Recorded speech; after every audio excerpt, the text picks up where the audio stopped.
La Basílica del Cristo Negro de Esquipulas abrió nuevamente sus puertas hoy, después de que fuera cerrada en marzo para evitar casos de coronavirus. El templo funcionará al 50% de su capacidad con el uso de la mascarilla y el distanciamiento social, según se puede observar en las imágenes compartidas por Edwin Batts. Desde que fue inaugurada en 1759, la Basílica del Cristo Negro ha sido cerrada en 2 ocasiones. La primera vez en febrero de 1996 debido a la llegada del Papa Juan Pablo II a Guatemala y la segunda por la pandemia. Mi nombre es Rocío Lazo y le doy la bienvenida a la emisión estelar de Noticiero Guatevisión. Será un gusto para mí acompañarle y darle a conocer las noticias más importantes. Estos son nuestros titulares.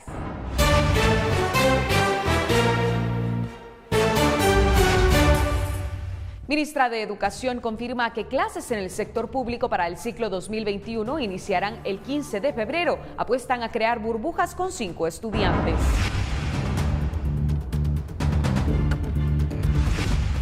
Cuarto Frío para almacenar vacunas contra la COVID-19 está listo. Tiene una capacidad para 3.3 millones de dosis. Inmunizaciones llegarán en el primer trimestre del 2021.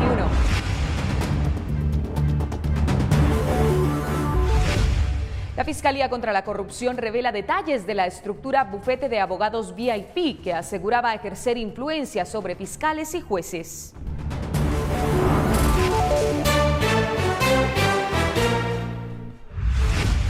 Congreso iniciaría este miércoles la elección de magistrados de Corte Suprema de Justicia y Cortes de Apelaciones, aunque hay dudas de cómo avanzará el proceso.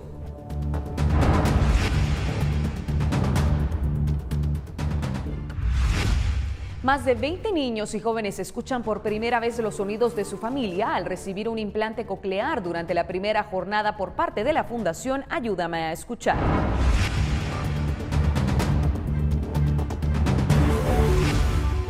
En el plano internacional, Joe Biden es oficialmente electo presidente entre reconocimientos y negaciones. Trump sigue sin aceptar la derrota.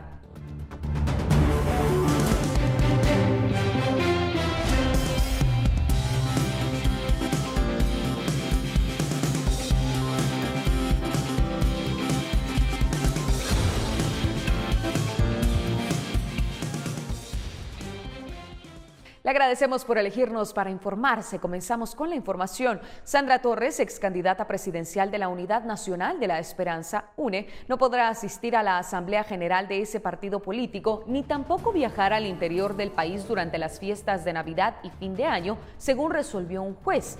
La expresidenciable había solicitado a principios de diciembre un permiso al juez de mayor riesgo B, Miguel Ángel Gálvez, para poder asistir a la Asamblea de la UNE y también para viajar al interior del país durante las fiestas navideñas y de fin de año, pero el juzgador no se lo concedió. Torres está procesada por un caso de financiamiento electoral ilícito al partido UNE en la campaña electoral del 2015 y se le señala de asociación ilícita y financiamiento electoral no reportado por 5.9 millones de quetzales. Desde el 8 de enero de 2020 guarda arresto domiciliario luego de pasar 4 meses en prisión preventiva, aunque de estos pasó hospitalizada 83 días. Cambiamos de tema porque el gobierno de Guatemala creó el programa Acompáñame a Crecer para atender a niños de 0 a 4 años y los centros comunitarios de desarrollo infantil integral. En la siguiente nota conocemos los detalles. El evento de la firma del acuerdo se llevó a cabo este martes en el Palacio Nacional de la Cultura y contó con la participación del presidente Alejandro Yamatei y algunos ministros del gabinete de gobierno. El acuerdo establece que el programa Acompáñame a Crecer se crea en el objetivo de propiciar y garantizar el goce de los derechos de los niños, priorizando desde su concepción hasta los 4 años de edad. Lo que nos permite atender a través del programa Acompáñame a Crecer estos centros que son de atención comunitaria, poder atender a los niños dándoles todos estos servicios básicos y cuidando su desarrollo integral para que puedan crecer sanos y que podamos nosotros en un futuro cercano tener niños que al desarrollarse integralmente, al desarrollar su cerebro de una forma adecuada, puedan mantenerse en la escuela, puedan tener escolaridad, puedan aprender, puedan ser niños sanos y felices.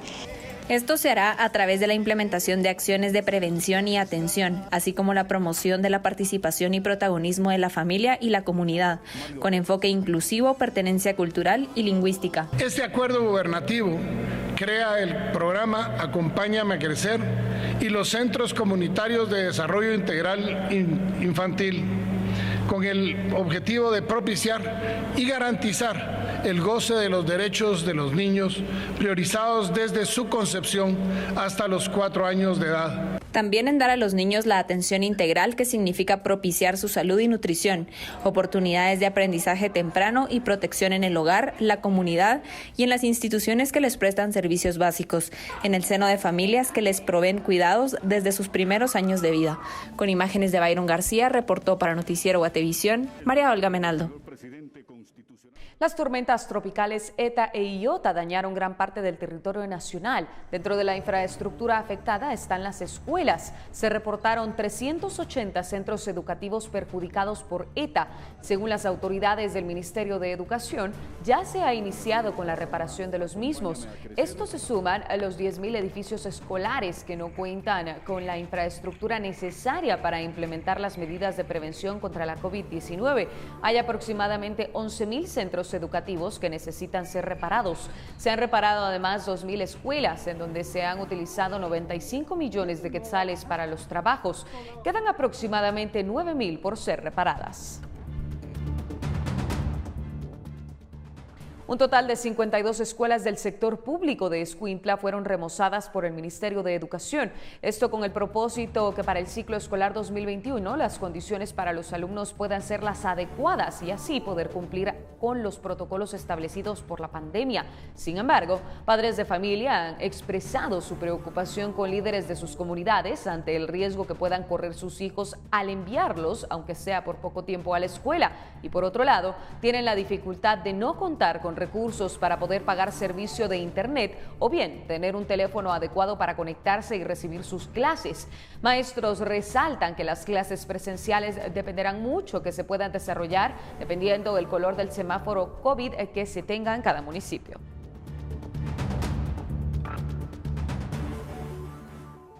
Este martes se dio a conocer la fecha del inicio del ciclo escolar en el sector público y se informó que se sigue trabajando en los protocolos que podrían oficializarse en los próximos días. En los últimos días, el Ministerio de Educación publicó en el Diario de Centroamérica el Acuerdo Ministerial 3456-2020 con el calendario escolar 2021 para centros educativos privados, por cooperativa y municipales, en el cual se incluyen las fechas de todo el proceso educativo del siguiente año. Este martes, la ministra de Educación indicó que la fecha de inicio de clases para el sector público será el 15 de febrero. El sector público inicia el 15 de febrero. Como ustedes saben, se corrió el ciclo escolar hasta el 15 de diciembre. Estamos cumpliendo hoy 15 de diciembre el ciclo escolar del sector público y entonces eso significa que tenemos un periodo de receso para niños y maestros. Por lo tanto, se corre y iniciamos el 15 de febrero con ellos. Autoridades de educación informaron que cuando los alumnos asistan a clases presenciales no tendrán interacción con niños de otras aulas para disminuir el riesgo de contagio. A la vez explicaron que los estudiantes tendrán interacción únicamente con maestros y ellos serán los encargados de entregarlos a los padres de familia. El aula va a funcionar tipo burbuja. Eso quiere decir que los 5 niños que yo maestra, tengo 5 niños ese día en la clase, los niños no se van a relacionar con los otros niños de las demás clases. Solamente se van a relacionar conmigo y yo se los entrego a los padres de familia. También se informó que los protocolos han sido discutidos con directores y maestros de distintos establecimientos educativos para conocer sus necesidades. Aún se discuten los protocolos para las áreas comunes. Con imágenes de Byron García, reportó para Noticiero Guatevisión, María Olga Menaldo.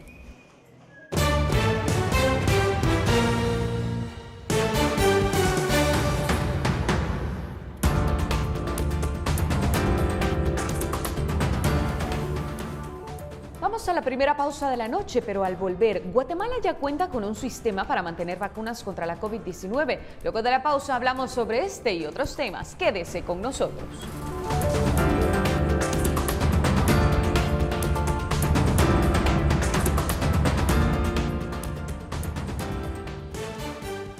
Electroral, el suero oral para todos, presenta.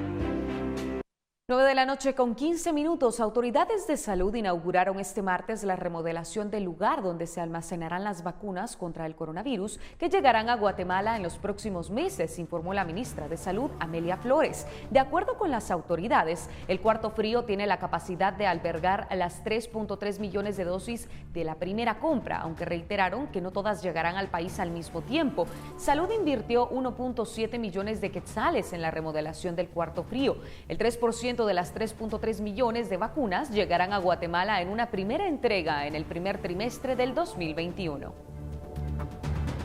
Este va a tener una capacidad no solamente para las vacunas COVID, sino para todo el resto de vacunas que se utilizan en la red de los servicios.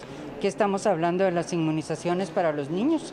Aquí tenemos, acuérdense que la vacuna permanece poco tiempo en estos centros y se mueve rápidamente para poder ser depositada en las áreas de salud para que se cubran en todos los centros de salud.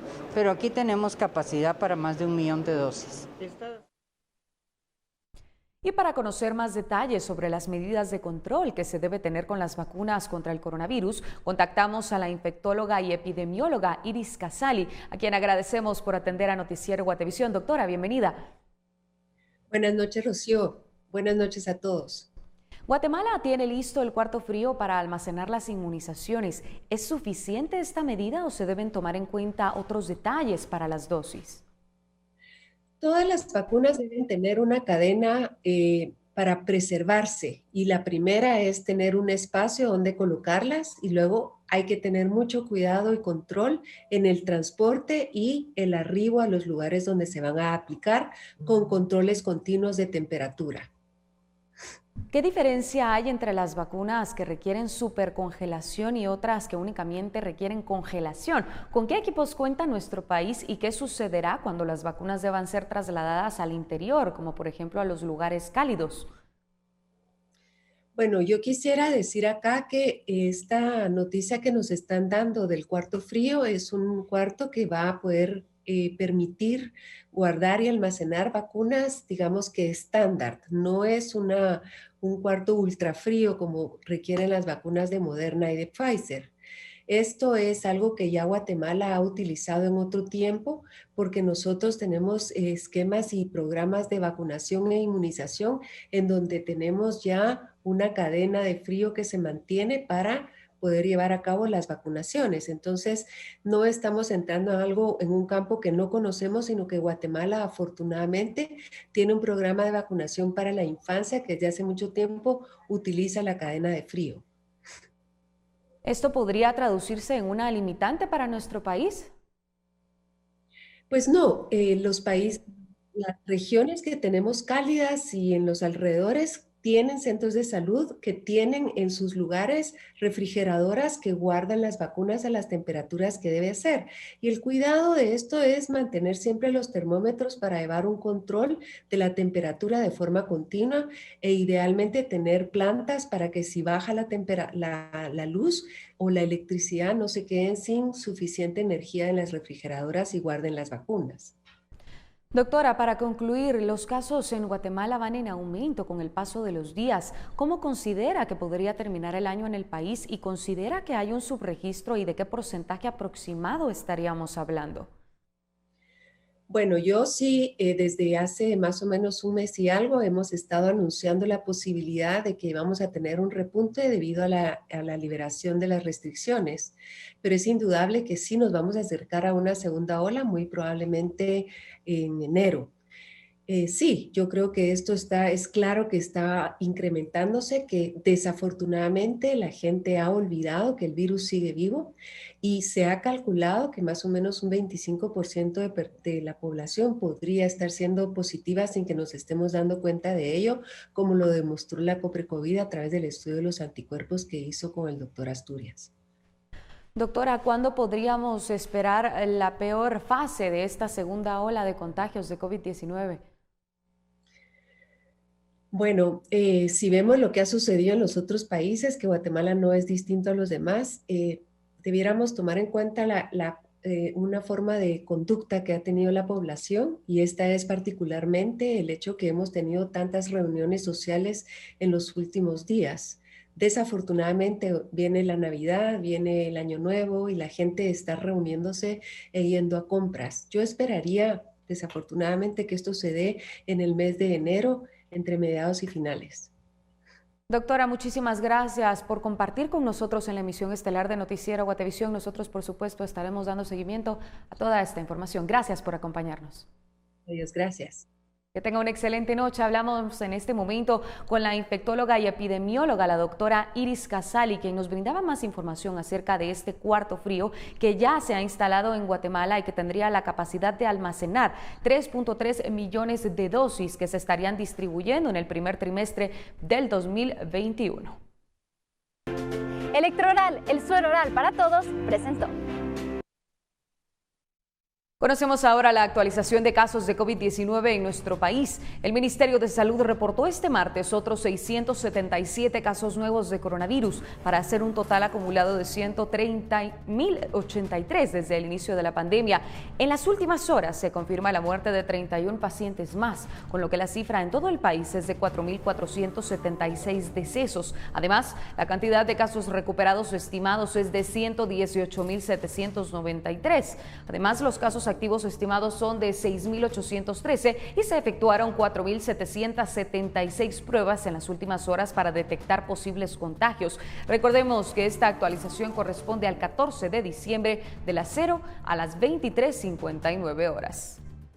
Hablamos ahora de información del mundo. La Ciudad de México vive una situación crítica en los hospitales y el gobierno capitalino, así como el presidente del país, Andrés Manuel López Obrador, han hecho un llamado a la población a permanecer en casa al menos del 14 al 24 de diciembre. El pasado fin de semana, la ocupación hospitalaria llegó a un 83% de la capacidad y el lunes fue el día con más admisiones desde que comenzó la pandemia, con 4.724 casos.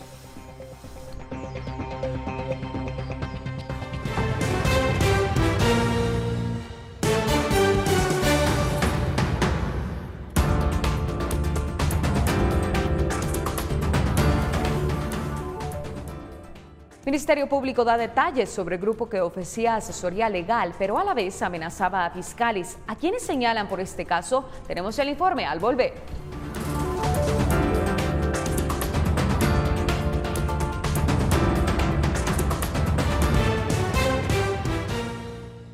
Estamos de vuelta en la emisión estelar de Noticiero Guatevisión. Le agradecemos por continuar con nosotros. Ha llegado el momento de conocer el pronóstico del clima con Pamela Valdés.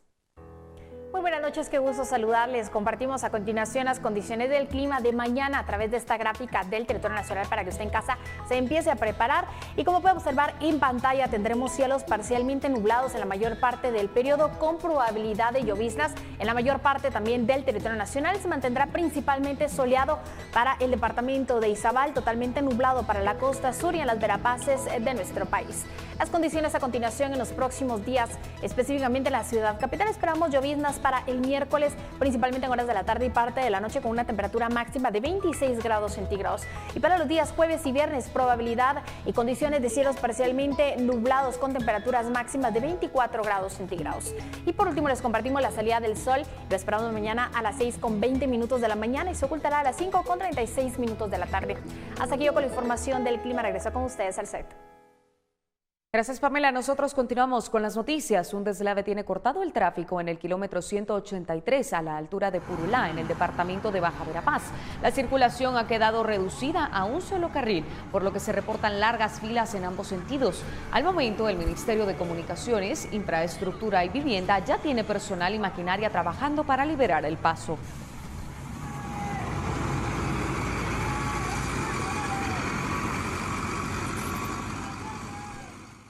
Dos personas fueron capturadas este martes y están vinculadas a una red de abogados que habría pedido dinero a exfuncionarios y empleados públicos a cambio de supuestamente cerrarle investigaciones que realizaba el Ministerio Público. El caso lo conoce la Fiscalía contra la Corrupción y señaló que se intimidó a fiscales.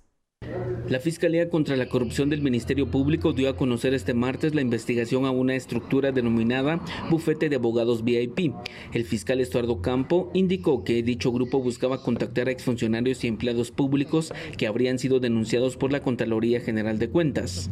Añadió que esta estructura estaría integrada por personas particulares y posiblemente por una red de abogados, quienes de forma concertada podrían haber desarrollado una serie de actos ilícitos.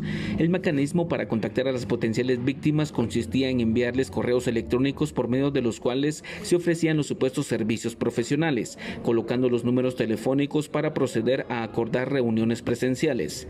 En esos acercamientos, las personas indicadas les manifestaban a los exfuncionarios y empleados públicos que tenían graves problemas legales. Además, llegaban al extremo de amedrentarlos al indicarles inclusive que se habrían girado órdenes de captura en su contra. En este caso es el señor Ronald Francisco González Pinto y la señora Nancy Noemí Aquino Montenegro.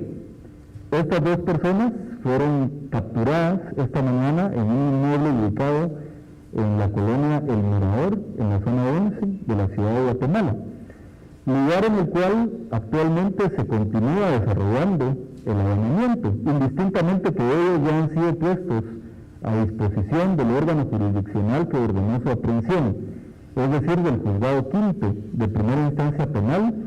Campo explicó que luego de haberse entablado comunicación con las potenciales víctimas, se acordaba el lugar, el día y la hora para hacer una entrevista presencial, a la cual también solicitaban fuertes sumas de dinero, a cambio de ejercer una supuesta influencia sobre funcionarios, jueces o fiscales, así como altas autoridades del Ministerio de Gobernación, con la finalidad de que las personas pudieran solventar su situación judicial. Con imágenes de Carlos Hernández, reportó Edwin Pitán.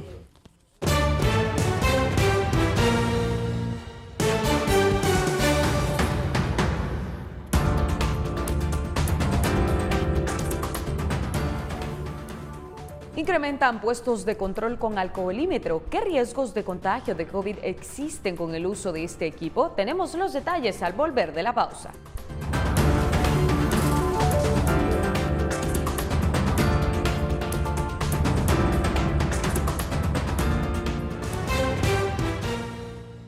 Esta noche, pobladores de Los Amates en Izabal liberaron un paso que se mantuvo bloqueado durante buena parte del día, el kilómetro 200 de la CA9 ruta al Atlántico, para exigir al gobierno la reparación de la ruta en el sector, ya que señalan que esto genera largas colas. El problema que está sucediendo aquí es porque la luz se fue desde el día de ayer, ya toda la noche de anoche y ya hoy todo el día, y por desperfectos. Entonces la gente ya está desesperada y por eso tomó la decisión de hacer este paro. Y el segundo punto que el pueblo está pidiendo es el arreglo acá del asfalto de la principal, porque está en muy mal estado. Ahorita ya en la tarde, por negociaciones, que ya nos enviaron a un representante de la presidencia, entonces permitimos que se fuera el tráfico liviano. La medida, digamos, del tráfico pesado, el pueblo dice que hasta que nos conecten la luz, hoy en la noche, se libere el tráfico pesado. Y en más noticias, algunas municipalidades han establecido controles de alcoholemia de cara a las fiestas de fin de año, y aunque es un buen método de seguridad vial, en tiempos de COVID-19 puede ser un grave perjuicio para los usuarios. Conozcamos los detalles. Con el arribo de las fiestas de diciembre y el relajamiento de las medidas de seguridad sanitaria, hay municipalidades como la de Santa Catarina Pinula que han dispuesto controles de alcoholemia para medir a los conductores que pasan por sus vías. Sin embargo, en plena pandemia por COVID-19, ¿qué tan seguro es utilizar un alcoholímetro?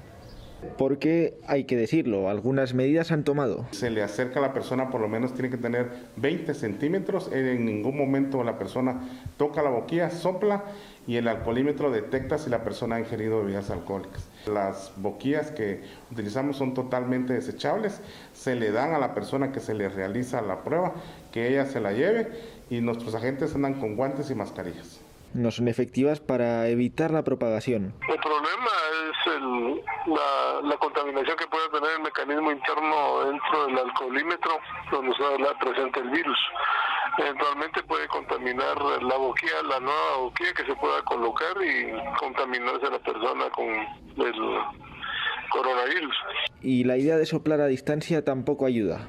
No solo no sirve la prueba, sino contamina a las personas a su alrededor.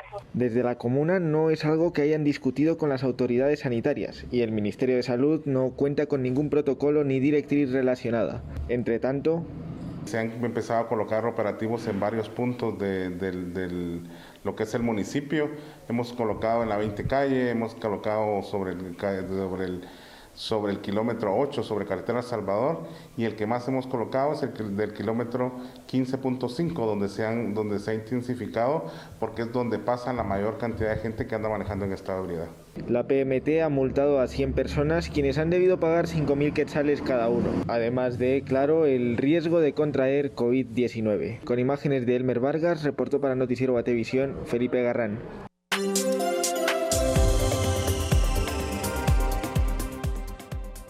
Hablemos de economía. Fundesa, como todos los meses, presentó el boletín económico para noviembre, en donde el país ha mostrado una recuperación después de la crisis de la pandemia. Por ejemplo, el ritmo inflacionario tuvo un crecimiento del 5.46%. La actividad económica, según el Boletín Económico de Fundesa, muestra números positivos con una recuperación del 1.12%. Esto se le atribuye al crecimiento de sectores como industrias manufactureras, actividades financieras y de seguros. Otro de los índices medidos son las divisas por remesas, que subió a $983 millones, que es un incremento del 20% en relación al año pasado. Se espera un crecimiento del 6%, que sería más de $11.000 millones para finalizar el año. En cuanto al ingreso de divisas por turismo y viajes, vemos también una leve recuperación. Durante el mes de noviembre se registró un monto de 1.7 millones, que comparado al año pasado, pues que se recaudaron 70 millones, pues no es mayor cosa, pero ya se nota, digamos, una cierta recuperación del sector turismo y viajes. Sin embargo, el monto acumulado hasta finales de noviembre fue de 202 millones de dólares, como lo vemos aquí, que comparado al año anterior, pues representa un 77% menos. En el caso de las divisas por exportación, al 31 de octubre fueron de 6.735 millones, creciendo un 5% en relación al año pasado. El banano, cardamomo, café y azúcar son los que más generaron. La recaudación tributaria cayó 4.8% en octubre en el acumulado. Vemos principalmente, podemos diferenciar entre impuestos internos y los impuestos a comercio exterior, que en los impuestos internos pues la caída no es tanto como la de comercio exterior. Según la información dada en este boletín, la SAT cerrará el 2020 con 59.473 millones de quetzales en recaudación, que es el 93% de la meta programada, quedando una brecha de 4.554 millones. Para Noticiero Guatevisión, Paula Osaeta.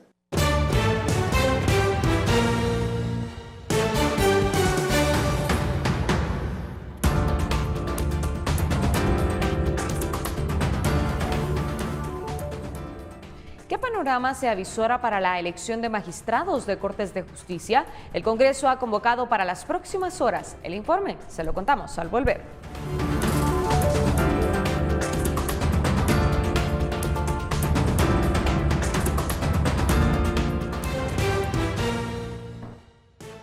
Minutos para las 10 de la noche. Este miércoles arranca la elección de magistrados a las Cortes de Apelaciones y Suprema de Justicia, un órgano que ha operado en funciones desde hace 14 meses. Sin embargo, el método de votación establecido en el Congreso augura un periodo muy extenso hasta conocer a las nuevas autoridades de justicia. En octubre de 2019 finalizó el periodo de la actual Corte Suprema de Justicia. Desde entonces están en labores prolongadas. En mayo de este año, la Corte de Constitucionalidad obligó al Congreso de la República a dar inicio al proceso de selección de los nuevos magistrados y en junio establecieron un sistema para hacerlo. Sin embargo, será hasta mañana, 16 de diciembre de 2020, que ese proceso inicie, y son tantos los magistrados porque tenemos Corte Suprema de Justicia y Cortes de Apelaciones que no parece que vaya a ser un trago rápido. De acuerdo con lo establecido por el propio Congreso, primero votarán por salas de apelaciones y luego por la Corte Suprema de Justicia. Sin embargo, no sabemos si en teoría vamos a escoger Corte Suprema o salas de apelaciones, y no sabemos por quién vamos a votar. Hay que poner mucha atención que si se inicia este proceso, tiene que empezar con la elección de magistrados y magistradas a la Corte Suprema de Justicia y después de salas de apelaciones. Se tiene que dar estricto cumplimiento a la sentencia de la Corte de Constitucionalidad. Órgano desde el que también surgen dudas sobre cómo avanzará este proceso. Es una circunstancia de orden político que ocurre en muchos de los países en que se evidencia mucha confrontación de carácter ideológico político. Creo que aquí todos los actores han tenido su porción de culpabilidad de la crisis institucional que se ha dado a raíz de estos procedimientos. Y aún quedan dudas también sobre si la comisión permanente no establecerá otro punto. Lo que van a buscar es convocar a la elección del magistrado titular y suplente de la Corte de Constitucionalidad del Congreso de la República. Y el contratiempo mayor es precisamente el tiempo. Para las Cortes de Apelaciones hay 270 aspirantes, que se verán reducidos a 135 titulares y 90 suplentes. Para la CSJ son 26 los que aspiran a ocupar una de las 13 plazas. Así, cada uno de los diputados deberá dar su voto a viva voz sobre 296 personas. Suponiendo que cada diputado tomara 2 minutos para cada voto, serían 94.270 minutos, o sea, 1.579 horas, que serían 65 días completos de trabajo continuo. En definitiva, se avecina un largo 2021. Reportó para Noticiero Guatevisión, Felipe Garrán.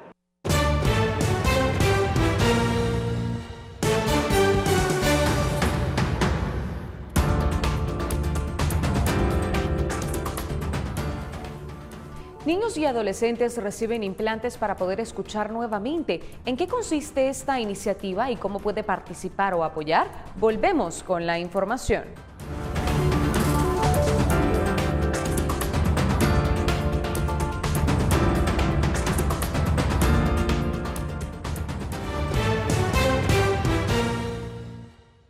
Tras varias evaluaciones, tratamientos y terapias, niños y adolescentes recibieron implantes cocleares por medio de la Fundación Ayúdame a Escuchar. ¿Me escuchas? Sí. Sí. Escucha.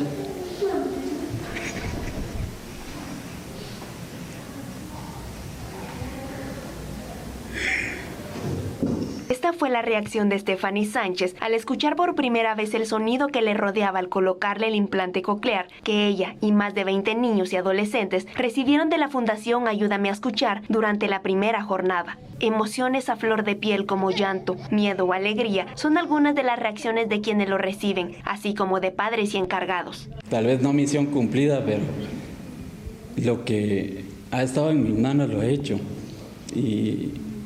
Y hasta hoy en día me ha costado estar siempre pendiente de las cosas que ella hace, ¿verdad? Incluso hasta en los estudios de ella, ¿verdad? Y la discriminación que vuelvo a insistir porque hay que ponerle mucha atención a eso, ¿sí?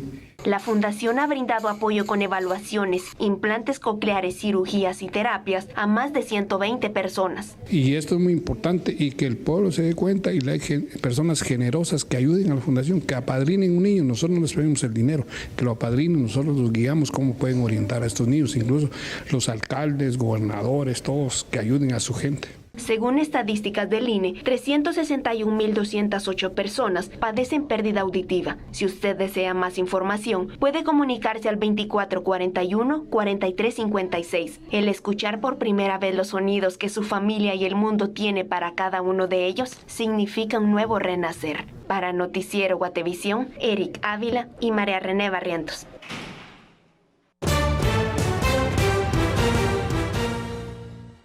Estamos de vuelta con información internacional. El Congreso de Estados Unidos se prepara para desempeñar su papel en el proceso comicial de la nación, ahora que el colegio electoral confirmó a Joe Biden como presidente electo. Sin embargo, no cesan las protestas del mandatario Donald Trump, que continúa sin aceptar su derrota, mientras aumenta el reconocimiento internacional. Sin sorpresas ni votantes desleales, el Colegio Electoral de Estados Unidos consolidó la victoria de Joe Biden en las elecciones de noviembre con 306 votos. El demócrata definió como patriotas a los compromisarios en la noche del lunes, añadiendo: En esta batalla por el alma de Estados Unidos, la democracia prevaleció. Nosotros, el pueblo, votamos. Se mantuvo la fe en nuestras instituciones. La integridad de nuestras elecciones permanece intacta. Ahora es el momento de pasar página, como lo hemos hecho a lo largo de nuestra historia, unirnos, sanar. Como dije en esta campaña, seré el presidente de todos los estadounidenses. Biden definió la batalla de Trump y sus declaraciones de victoria como un ataque a la democracia. El mandatario, no obstante el resultado del colegio, continuó declarándose el verdadero ganador, aún sin pruebas y sin mostrar intención de conceder la victoria a su rival. Esta falsa elección ya no puede mantenerse. Muévanse, republicanos. Sin embargo, varios republicanos reconocieron ya la victoria de Biden, sobre todo el líder de los republicanos en el Senado, Mitch McConnell. El colegio electoral ha hablado, así que hoy quiero felicitar al presidente electo Joe Biden. También a nivel internacional llegó el reconocimiento de líderes que habían vacilado, como el presidente de México, Andrés Manuel López Obrador, y el presidente de Rusia, Vladimir Putin. Por mi parte, estoy listo para la interacción y los contactos con usted. Esto sucedió mientras el presidente Trump anunciaba que William Barr, el actual secretario de Justicia de Estados Unidos, dejará su cargo antes de Navidad. El funcionario había sido criticado por el mandatario porque su departamento no anunció investigaciones de enemigos políticos y cuestionó las afirmaciones de la Casa Blanca sobre un fraude electoral generalizado en estas elecciones.